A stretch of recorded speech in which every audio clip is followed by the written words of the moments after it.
For a very long time our money has lived inside banks. We trust these big institutions to hold our savings, process our payments, and keep a record of everything. This system works, but it has its limits. Banks can be slow, especially across borders.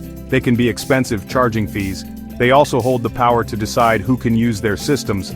People wondered if there was a better way, a kind of money that lived on the internet and didn't need a bank or a government to control it. This was the dream of digital cash.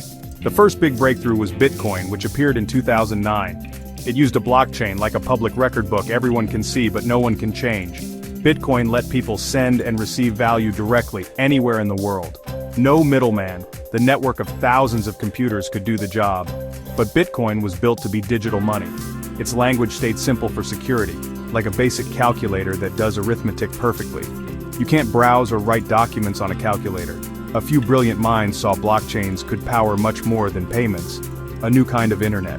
This is where Ethereum begins, a programmable blockchain, a step toward a decentralized world computer.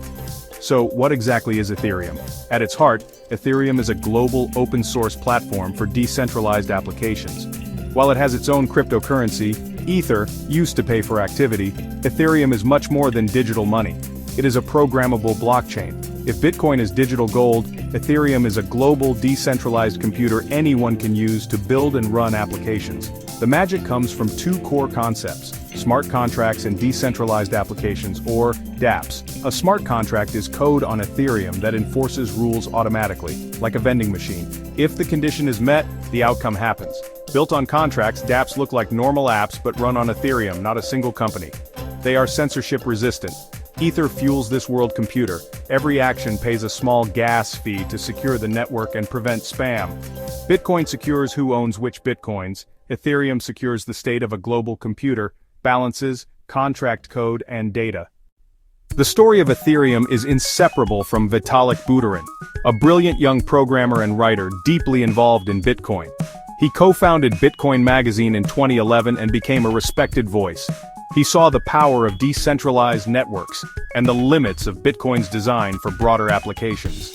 In late 2013, at 19, Vitalik published the Ethereum white paper, proposing a blockchain with a Turing-complete language so developers could build any application they could imagine. After hesitance from existing projects, he chose to build a new platform from scratch. He assembled co-founders, Gavin Wood, Charles Hoskinson, Anthony D'Iorio, Joseph Lubin, to build the world computer from the white paper. The idea captured developers, entrepreneurs, and dreamers. More than a cryptocurrency, it was a new foundation for the internet. Web 3, more open, fair, and decentralized. Vitalik's vision was the spark that ignited Ethereum, challenging industries and redefining what blockchains could do. To fund the vision, Ethereum launched an ICO in 2014, one of the first, raising over $18 million.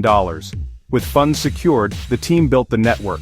Gavin Wood authored the Yellow Paper, a technical spec of the Ethereum virtual machine, which executes smart contracts.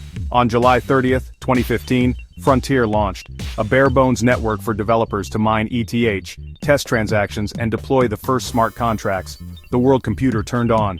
As momentum grew, one project captured imaginations, the DAO, a decentralized on-chain investment fund. It raised about $150 million worth of Ether. In June 2016, a vulnerability was exploited. Ether drained into a child DAO the attacker controlled, a slow bleed that created a crisis. A huge portion of ETH was at risk. The community faced a philosophical decision: uphold immutability and let the hack stand, or intervene to protect investors and the ecosystem. After intense debate, the majority voted for a hard fork, rolling back to before the hack and moving stolen funds to a recovery contract. Controversial, the choice split the chain. The altered chain became Ethereum, or ETH, the original continued as Ethereum Classic, or ETC. Painful but crucial lessons: the responsibility of smart contract security and the ethical complexities of decentralized governance. The 2017 bull run brought massive attention. ICOs flourished using ERC-20. Many projects failed, but Ethereum proved powerful for launching ideas. In 2018, ETH fell to around $80. By 2020, DeFi growth helped recovery, and plans for a proof-of-stake future aimed at scalability. Ethereum matured through challenge, setting the stage for an explosion in decentralized finance and NFTs. After the DAO crisis, Ethereum entered a period of incredible growth and innovation. Around 2018 to 2019, decentralized finance, DeFi, began rebuilding finance with smart contracts, lending, borrowing, trading, and insurance. MakerDAO enabled DEI, a dollar-pegged stablecoin backed by ETH collateral. Compound and Aave created decentralized money markets. Uniswap introduced AMMs, trading without order books. By 2020 to 2021, NFTs exploded. From early CryptoPunks to mainstream sales, unique tokens represented art, collectibles, even virtual land. Communities formed around collections like Bored Ape Yacht Club. But success brought strain. Demand for limited block space soared, and gas fees spiked, pricing out many users. It became clear Ethereum needed to scale, fast and affordably, to serve millions more. From the beginning, Ethereum planned a major upgrade. The original network used proof of work, where miners solve puzzles to add blocks, but it uses a lot of electricity. Proof of stake secures the chain with validators who stake ETH. Honest validators are rewarded, malicious ones risk losing their stake. Launched December 1, 2020, the Beacon chain tested POS in parallel. On September 15, 2022, the merge seamlessly joined Mainnet with the Beacon chain. The result, a monumental success, reducing Ethereum's energy use by over 99.9% and laying a sustainable foundation for growth. While the merge improves sustainability, scalability comes from Layer 2. L2S process transactions cheaply, then post summaries back to Ethereum for security. The leading tech is rollups. Optimistic rollups like Arbitrum and Optimism, and zero-knowledge rollups like Zeek Sync and Starknet. Both inherit Ethereum's security while boosting throughput. On L2, users still use familiar wallets and dApps. Fees often cost pennies, enabling high-frequency games and micropayment systems.